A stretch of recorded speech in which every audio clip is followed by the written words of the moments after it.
গেছটো আহি পালো আৰু এতিয়া গাহৰি মাংস দি পাৰ্টি খুৱাব বোলে আজি আইনটো বহুত হ'ল সেইকাৰণে ভোক লাগিলে সেইকাৰণে মই ভাতে খাব ওলালো। হেল্ল' গাইছ, মই গোস্বামী মোৰ মিনি ব্লগ লৈ আপোনালোকক পুনৰবাৰ স্বাগতম জনালো। আজি আমি ইয়াৰ পৰাই ওলাই যাম, যিহেতু আমি মালিকৰ টেম্পত বিশ্বকৰ্মা আগৰ পৰা থাকিছিলো। আজি ইয়াৰ পৰা ওলাই যাব লাগিব আৰু গাইছ আমি যেনে তেনে তাৰ পৰা ওলাই ললো। আৰু গাইছ আজিতো লোড নহ'ব, আজি গৈ আছে আমি গেৰেজত আৰু আমি ওলালো ইয়াৰ পৰা। এইখন হৈছে মৰিয়নি চাহ বাগিচা।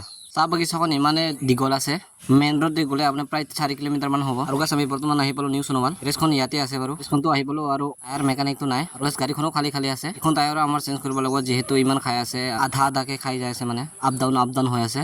আৰু গাইছ মই ৰাতিপুৱা একো নোখোৱাৰ কাৰণে মই আহিলো এইখন দোকানত। চিংৰা এটা লৈ ললো আৰু ভাইটিয়ে দি আছে মিষ্টি ৰ'জ। ভোক লগাৰ কাৰণে মই খাই দিলো। আৰু গাইছ গেৰেজটো আহি পালো আৰু আজি পাৰ্টি খুৱাব বুলি কৈ আছে। এজৰ মানুহবিলাকো চিনাকি আছে আমাৰ লগতে, সকলোৱে মিলি জুলি খাম। গাহৰি দি খাৰ বনালেহে ভাল লাগে, তেল দি বনালে মানে একো খোৱাতে নালাগে। আৰু গাইছ মোৰ লগৰজনে এখন নিউজ চাই আছে, নিউজত দি আছে যে জুবিন দাৰ আৰু আমাৰ মাজত নাই, ছিংগাপুৰত এক্সিডেণ্ট হ'ল বুলি কৈ আছে। ক'ব নোৱাৰো গাইছ হয় নে নহয়, হ'ব পাৰো গাইছ, মনটো ভাল লগা নাই। ইয়াৰ কাৰণে আমাৰ অসমখন বহুত পপুলাৰ আছিলে, মানুহ আমাৰ মাজত নাই, শুনি বেয়াই লাগি গ'ল। আৰু গাইছ এতিয়া মানুহবিলাকে খাই আছে ভাত পানী, সেইকাৰণে মই ভোক লগাৰ কাৰণে খাই দিলো। তো গাইছ আজিলৈ ভিডিঅ' মানে লগ পাম নেক্সট ভিডিঅ'ত, বাই।